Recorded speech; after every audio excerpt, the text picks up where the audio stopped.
วัสดีค่ะวันนี้จะมาสาธิตการทำขนมเปี๊ยะนะคะจะมีอยู่2ไส้นะคะเป็นขนมเปี๊ยะไส้ถั่วทองกับไส้ถั่วไข่เค็มนะคะสูตรนี้นัดทำขายเพื่อนๆที่อเมริกานะคะผลตอบรับกลับมาค่อนข้างจะดีค่ะเพราะว่าแต่ละคนบอกว่าสูตรนี้หวานน้อยแล้วแป้งก็บางดีด้วยหลังจากที่เราแช่สักอย่างต่ำก็4 ชั่วโมงนะคะแช่4 ชั่วโมงแล้วเราก็จะมาล้างน้ำให้สะอาดเนาะ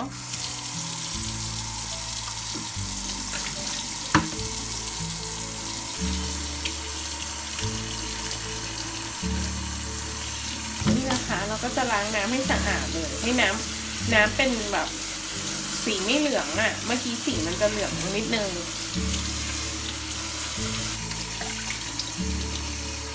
เนี่ยน้ำก็จะใสๆแล้วนะก็คือได้แล้วนะคะ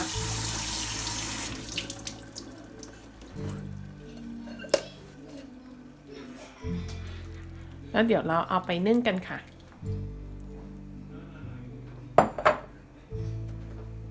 แล้วเราก็มาตั้งหม้อนะคะ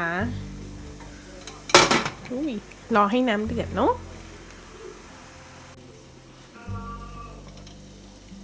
พอน้ำเดือดนะคะเราก็จะใส่วันนี้จะนึ่งใส่ในนี้เลยนะเพื่อความสะดวกก็จะเกลี่ยให้เหมือนเป็นรูตรงกลางหน่อยอะค่ะแต่จริงๆมันก็ได้แหละให้สุกกันทั่วถึง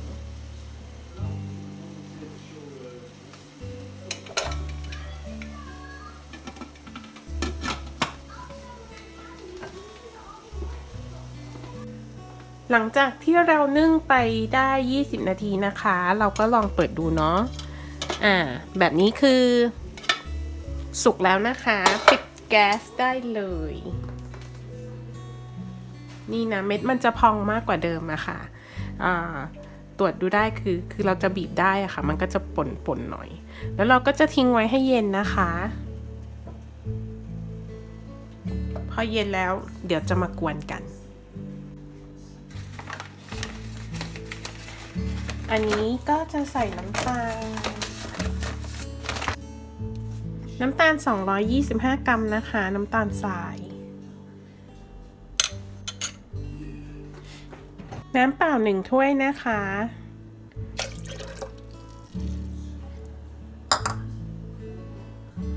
น้ำมันครึ่งถ้วยนะคะ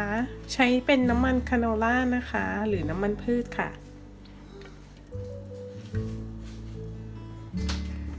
เกลือ1/4 ช้อนชานะคะ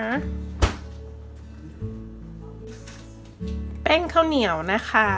10 กรัม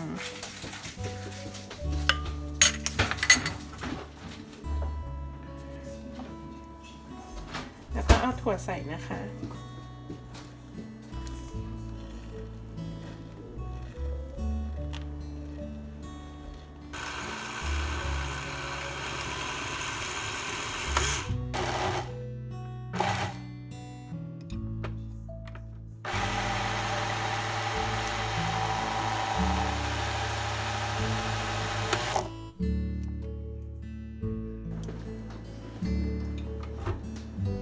แล้วเราก็จะเอาส่วนผสมเมื่อกี้นะคะมาลง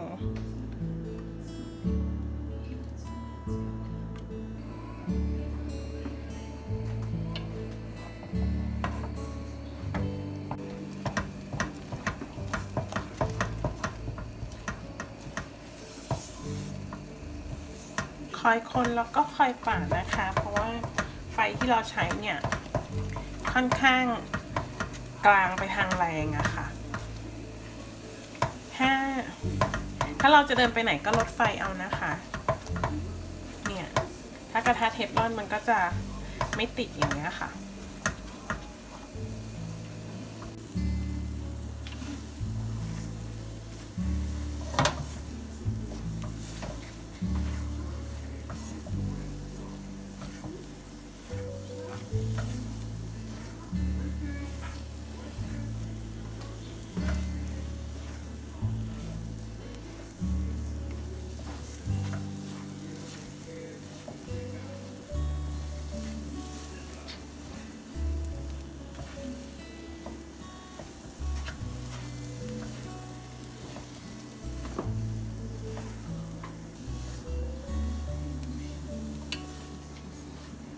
ค่ะจะได้ประมาณนี้เนาะแล้วเดี๋ยวเราก็จะพักไว้ให้เย็นนะคะแล้วเราก็จะมาปั้นกันเนี่ยค่ะเนียนมากเดี๋ยวปั้นให้ดูอีกนิดนึงร้อนนี่นะคะเนี่ยไม่ติดนิ้วเนาะ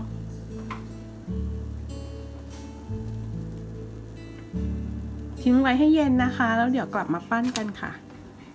ระหว่างทิ้งไว้ให้เย็นอาจจะเอาผ้าขาวบางนะคะชุบน้ำหมาดๆนะคะ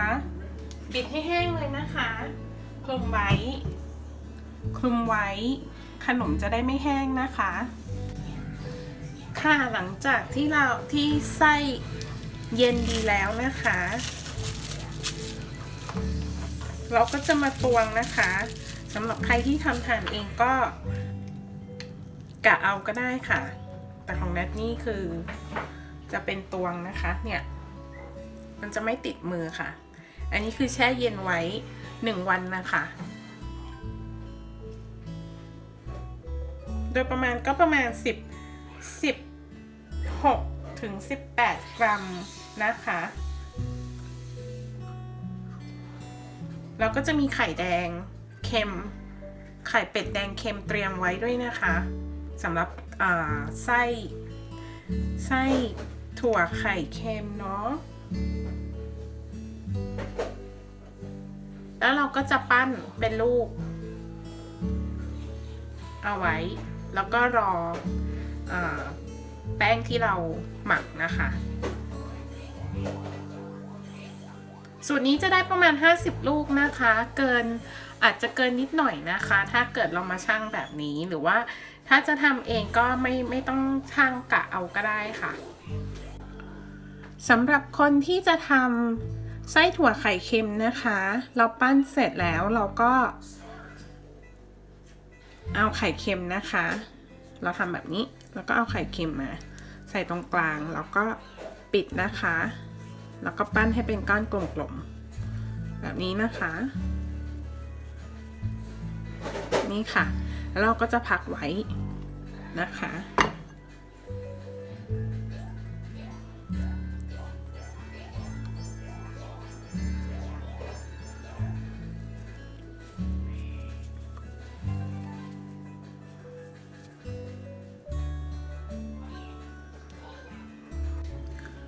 พอเราปั้นไว้เรียบร้อยแล้วนะคะอันนี้จะแยกไส้นะคะอันนี้เป็นไส้ไข่ถั่วไข่เค็มนะคะอันนี้จะเป็นไส้ถั่วทองนะคะพอเราปั้นไว้เรียบร้อยแล้วเราก็จะเอาไปแช่ตู้เย็นก่อนหรือว่าพักไว้ก่อนนะคะส่วนตัวจะใช้เวลาทำประมาณ2 วันนะคะเพราะว่ามีลูกสาวด้วยก็ถ้าทำจริงๆถ้าทำ50 ลูกเนี่ยทั้งวันก็เสร็จนะคะใครมีเวลาก็ทำทั้งวันได้เลยอันนี้เราก็จะคุมไว้นะคะให้เขาไม่แห้งนะคะแล้วเราก็จะพักไว้ก่อนรอแป้งผสมกันได้ที่แล้วเราก็จะมาปั้นกันค่ะเดี๋ยวเราจะมาทำแป้งชั้นนอกกับแป้งชั้นในกันเลยนะคะแป้งเค้กนะคะเราทำแป้งชั้นนอกก่อนนะคะแป้งเค้ก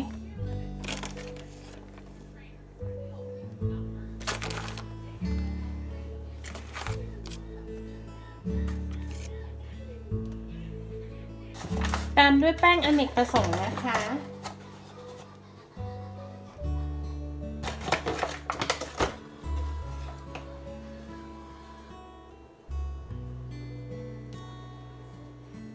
แล้วก็น้ำมันพืชนะคะจะใช้เป็นน้ำมันพืชหรือน้ำมันปาล์มหรือน้ำมันคาโนล่าก็ได้นะคะวันนี้นัดใช้เป็นน้ำมันคาโนล่าค่ะ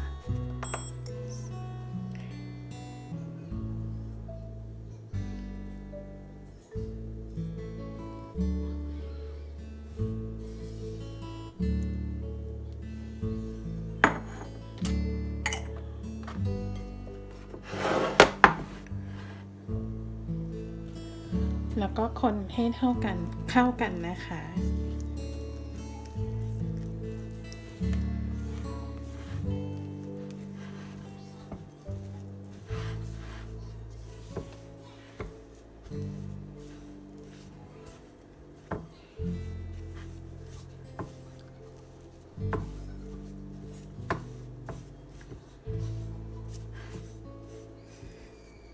พอได้แบบนี้แล้ว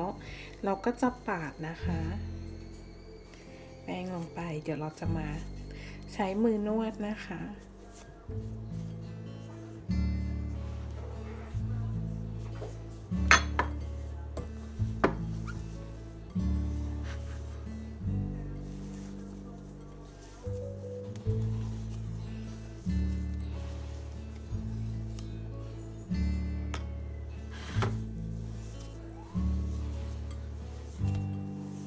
ก็กวาดแป้งและน้ำมันข้างขอบอ่างมาด้วยเลยแล้วก็นวดนะคะให้ส่วนผสมเข้ากันดีแล้วเดี๋ยวเราจะหมักไว้นี่ค่ะแล้วเราก็จะห่อไว้นะคะ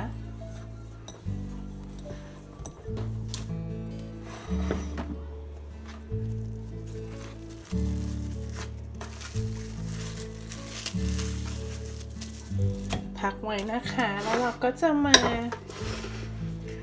ทำแป้งชั้นนอกนะคะเริ่มด้วยแป้งเค้กนะคะ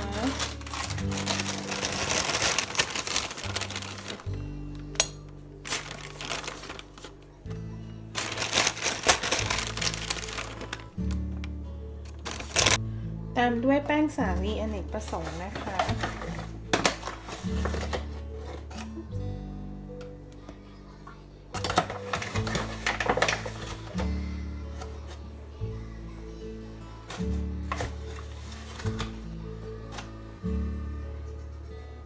แล้วก็น้ำตาลไอซิ่งค่ะ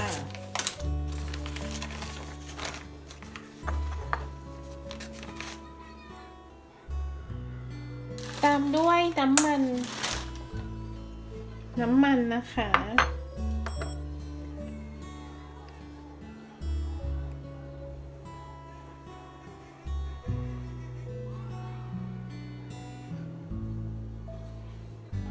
ตามด้วยน้ำเปล่าค่ะ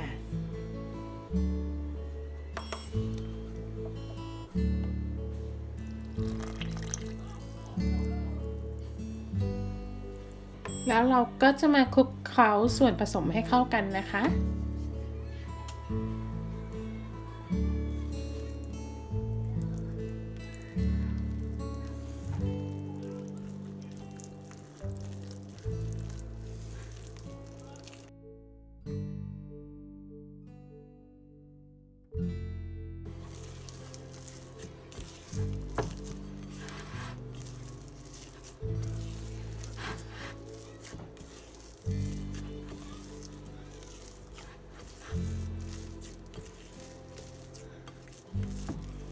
จะได้ประมาณนี้นะคะนี่ค่ะไม่เหลวเกินไปแล้วก็ไม่แข็งเกินไปนี่นะคะแล้วเดี๋ยวเราจะพักไว้20 นาทีแล้วเราจะมาปั้นกันค่ะ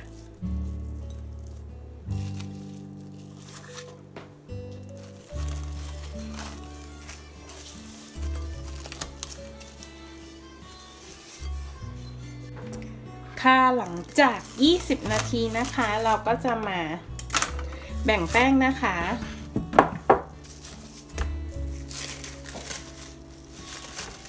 สำหรับเพื่อนๆที่ไม่มีตาช่างนะคะก็แบ่งแป้งตามกะเนาะเรียกว่ากะเอานะคะอันนี้เราก็จะมาชั่งแล้วก็แบ่งแป้งให้ได้ตามสัดส่วนของเรานะคะสูตรนี้ที่ทำไว้เป็น60 ลูกนะคะก็จะแบ่ง12 ชิ้น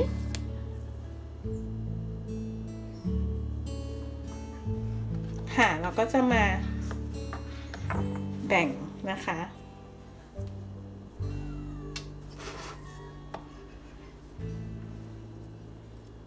12 ลูกนะคะ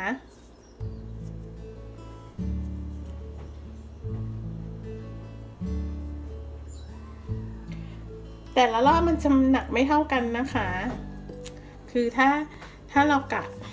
กะแม่นแล้วก็ใช้วิธีกะนะคะ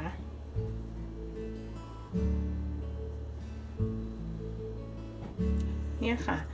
หลังจากแต่งเราก็จะปั้นกลมๆแบบนี้นะคะแล้วก็วางพักไว้หลังจากปั้นแป้งชั้นในเสร็จนะคะเราก็ปั้นเป็นก้อนกลมๆแบบนี้นะคะแล้วเราก็จะมาแบ่งแป้งชั้นนอกต่อนะคะแบ่ง12ก้อนนะคะ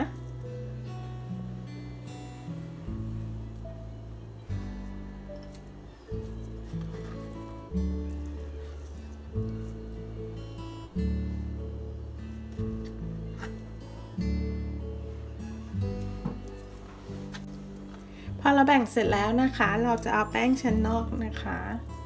มาแผ่นะคะแล้วก็เอาแป้งชั้นในนะคะมาใส่ตรงกลางแล้วก็ห่อให้มิดนะคะห่อไปจนหมดเลยนะคะ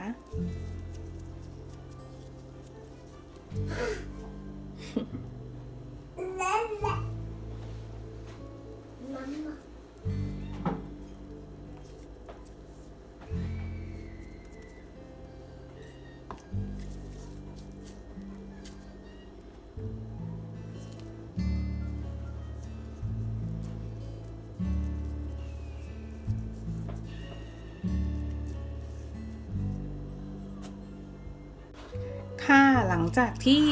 เอาแป้งนอกกับแป้งในห่อกันแล้วนะคะเราก็จะเอาออกมาแล้วที่เหลือเนี่ยเราก็จะคลุมไว้ให้แป้งมันไม่แห้งนะคะแล้วเราก็จะมารีดแป้งกันนี่นะคะ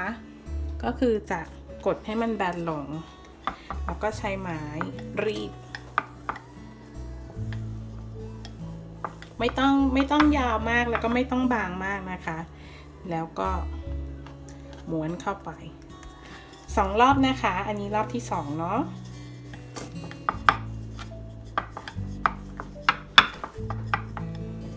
รอบที่2จะยาวหน่อยนะคะ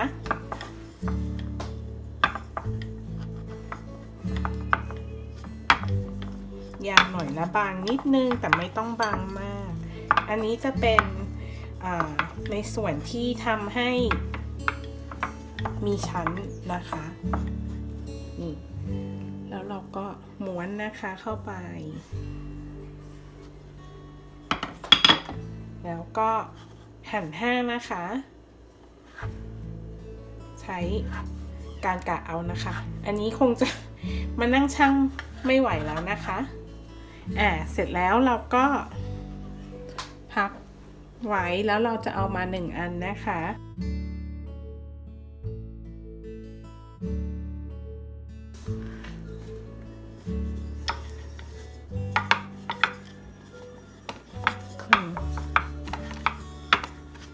คลึงเป็นวงกลมนะคะแล้วก็เริ่ม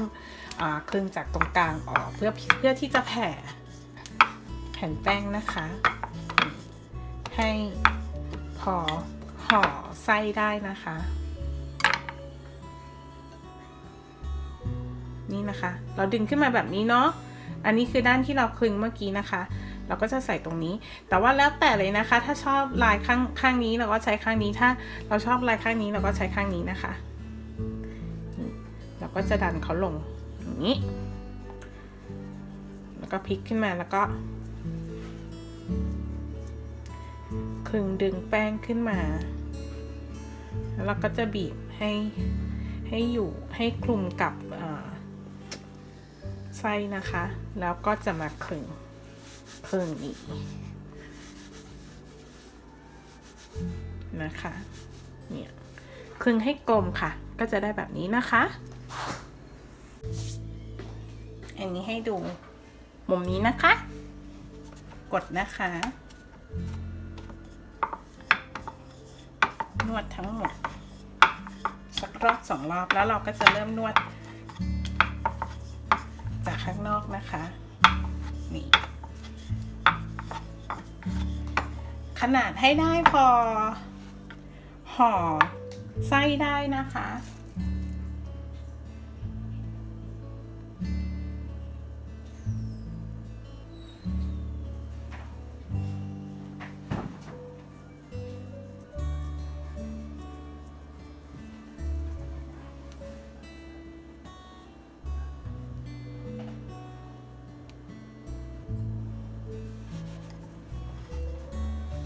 ก็มานวดๆคลึงๆค่ะ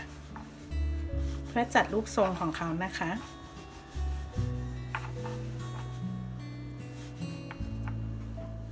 นี่ค่ะนี่นะคะเราก็จะเอามาวางไว้บนถาดนะคะรออบปั้นไปจนเสร็จเลยนะคะ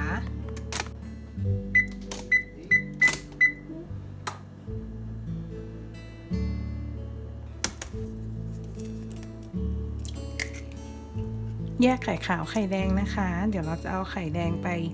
ทานข้างบนนะคะ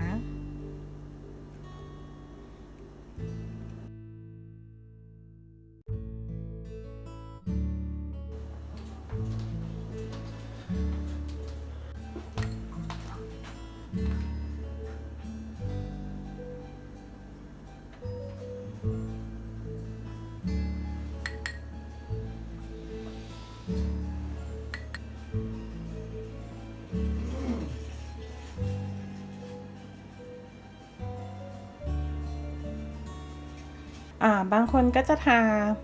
ป้ายสีนะคะจุดเป็นสีแดงหรือว่าโรยเม็ดงานะคะอันนี้นะจะโรยเม็ดเจียนะคะมันก็จะกดลงนี่ค่ะอันนี้คือ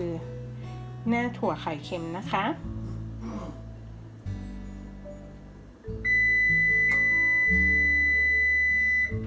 แล้วเตาก็พร้อมแล้วนะคะ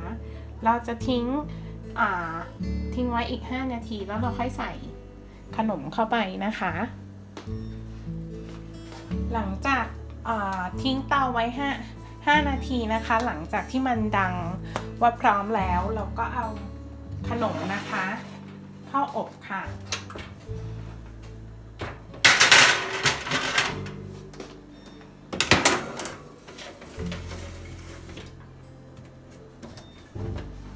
เราจะอบ20 นาทีนะคะ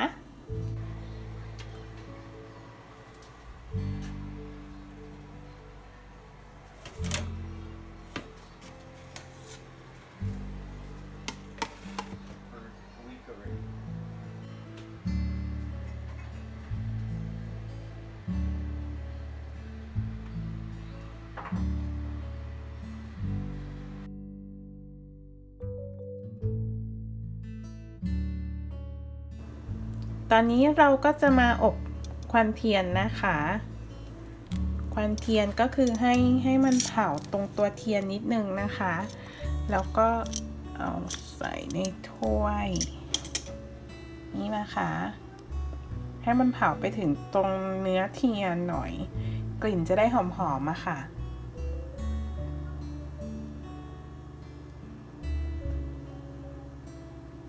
แล้วเราก็จะเป่านะคะแล้วก็ปิดฝาเลยค่ะ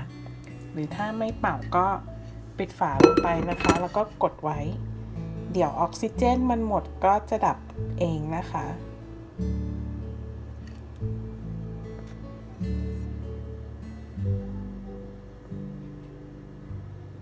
เนี่ยค่ะออกซิเจนหมดก็ดับเองนะคะแล้วควันก็จะขึ้นมาขโมงอยู่ในกระปุกนี่นะคะเราก็จะอบทิ้งไว้จนควันหายไปเลยนะคะอาจจะใช้เวลา1 ชั่วโมงแต่น่าจะทำไว้1 คืนเลยนะคะทิ้งไว้เลยใครที่ไม่ชอบกลิ่นควันเทียนนะคะก็ไม่ต้องอบนะคะทานได้เลยแล้วเราก็เอามาจัดเรียงใส่ถุงนะคะ